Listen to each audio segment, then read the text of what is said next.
হরে কৃষ্ণ হরে কৃষ্ণ। সকাল হলো। অগিন্নি, আমি বাজারের দিকে যাচ্ছি গো। আর আমার চটিটা যেন খুঁজুনি জানো, সেটা ওই 2 বছরের গ্যারেন্টি দিয়েছিল, ওই জুতোটা আমি দড়ি দিয়ে বেঁধে নিয়েছি।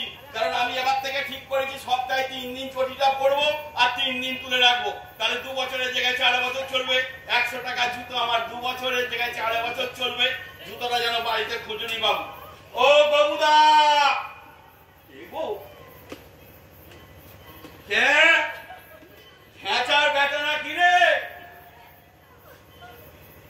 আমি সারা দেবো না দেবো বলা পর্যন্ত দেনা করে বসে আছি, আমি নিজে জানি। কে রে? ওই শোন, তোরা 7 সকালবেলা বাড়ির কাছে এসে গবুদা গবুদা করে চেঁচাস কেন রে? তোদের কি একটা মান সম্মান নেই? 5 বছর আগে নয় আমি তোদের কাছ থেকে দেনা করে কিছু মুদিখানা সদা এনেছিলাম ছেলেদের খাওয়াবো বলে, তাই বলে রোজ টাকা করতে হবে? তোদের মান সম্মান বলে কিছু নেই রে। হ্যাঁ, আচ্ছা বল দেখিনি, আমি সেই 5 বছর আগে একবার গেছি, দ্বিতীয়বার তোদের কাছে গেছি, তোরা আমায় দেখে শিখিস না? তোরা আমার মতো মহান হতে পারিস না? ছি ছি ছি ছি ছি ছি, তোরা নাকি আবার শিক্ষার গর্ব করিস? অভিন্নি, এই দেখো আমি বাজারে যাচ্ছি, আর যদি কেউ আমার নাম ধরে ডাকে একদম দরজা খুলবেও না আর তাদের সাড়াও দেবে না। জানো, তুমি তো জানো তোমার এই স্বামীটা সব জায়গায় দেনা করে করে তোমাদেরকে 14-15 বছর ধরে টেনে টেনে নিয়ে আসছি। তুমি গাল দাও বটে, কিন্তু আমাকে অনেক জায়গায় সামলেও দাও, এটা আমি জানি। তোমার ভালোবাসার তুলনা হয় না। মাঝে মাঝে খ্যাংরা দিয়ে মারো বটে, কিন্তু সাদা আমি কোথাও পাই না গো। আমি যাচ্ছি জানো। ও বাবা দাদু, কি আবার দাদু বললে রে সকালে?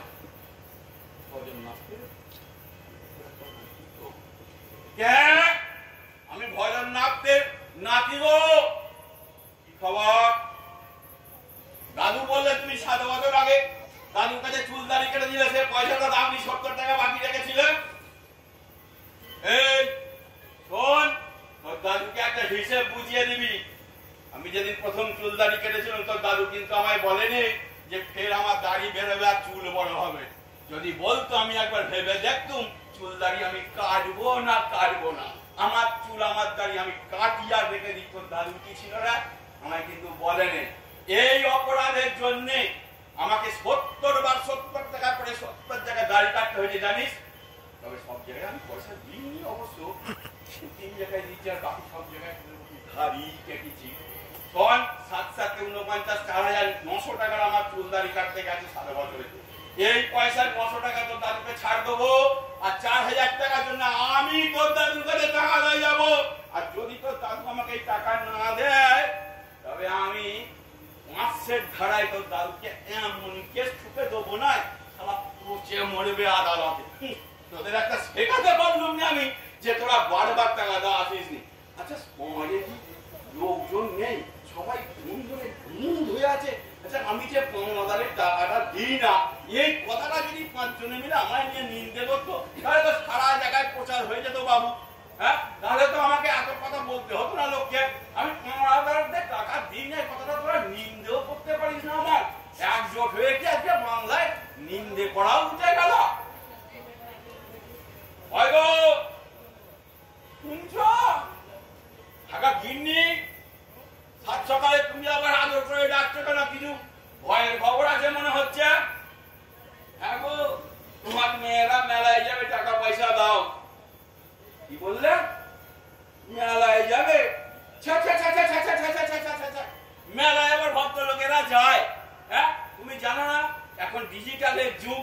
এখন ডিজিটালের আশীর্বাদে সবাই তো আর মেলায় গিয়ে ফোন খুচরো পয়সা দেয় না।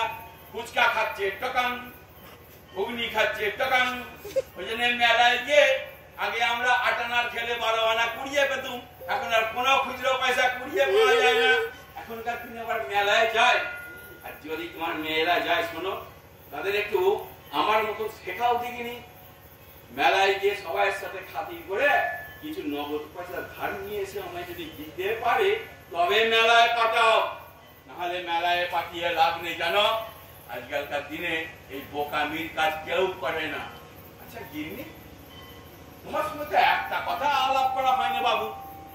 এই যে খুচরো পয়সা সরকার আস্তে আস্তে তুলে দিচ্ছে, হিন্দুদের মরে গেলে খয়ের সঙ্গে যে খুচরো পয়সা সরা দেয়, এরপর থেকে তাহলে কি খুচরো পয়সার বদলে খয়ের সঙ্গে নোট দেবে না অন্য কোনোই ছড়িয়ে দেবে, আমরা কুড়িয়ে নিয়ে আসবো?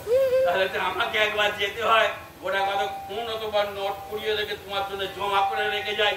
আমি যখন মরে যাব তুমি খয়ের সঙ্গে মিশিয়ে কোনো ছড়িয়ে দেবে আর তারা কুড়িয়ে নিয়ে যাবে। এইভাবেই তো। আচ্ছা আচ্ছা গিন্নি, সবের এক হয়, এই মরাদের একটা এক করলে হয় না? খইটা ছড়াবে আর খুচরোটা অ্যাপ থেকে দিয়ে দেয়া হবে, অ্যাপে যাবে অ্যাপে যাবে অ্যাপে যাবে।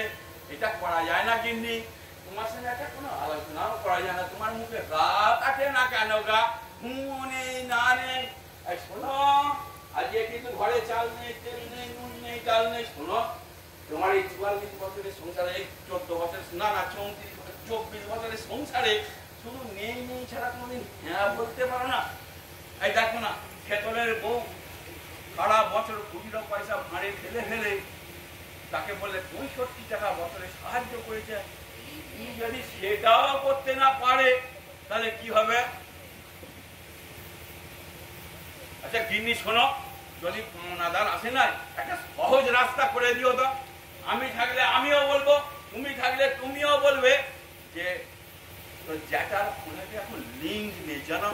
এই লিঙ্ক নেই কথাটাতে এখন ব্যাংকও নিজের পয়সা জমা রেখে তাকে দিচ্ছে না। আর আমি পাওনাদারের পয়সা দেবো, তাকে যদি বলি লিঙ্ক নেই, সে তো আইনত আমায় কিছু করতে পারবে না। সবাইকে আজকে থেকে বলা অভ্যাস করবে, লিঙ্ক নেই, লিঙ্ক নেই, লিঙ্ক নেই। এই লিঙ্ক নেই দিয়েই আজকে আমরা বাজি মাত করব। ধন্যবাদ।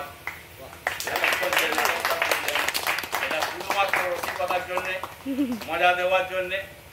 আভ্যন্তরীণ পরিস্থিতি, আজকের মধ্যবিত্তের যে অবস্থা, সেটাকে কেন্দ্র করে আজকে দুটো কথাই মঞ্চে দাঁড়িয়ে বলবো যে আমরা প্রতিনিয়ত চেষ্টা করছি নিজেদের মতন করে অস্থায়ী প্রকল্প তৈরি করছি। আর সেই প্রকল্প থেকে আমরা ঠিক সঠিক সিদ্ধান্তে শেষ গিয়ে পৌঁছতে পারছি না। আমরা অস্থায়ী প্রকল্প না করে পৌঁছার জন্য একটা স্থায়ী বিকল্পের পথে সবাই মিলে হাঁটিয়ে আসুন। নমস্কার।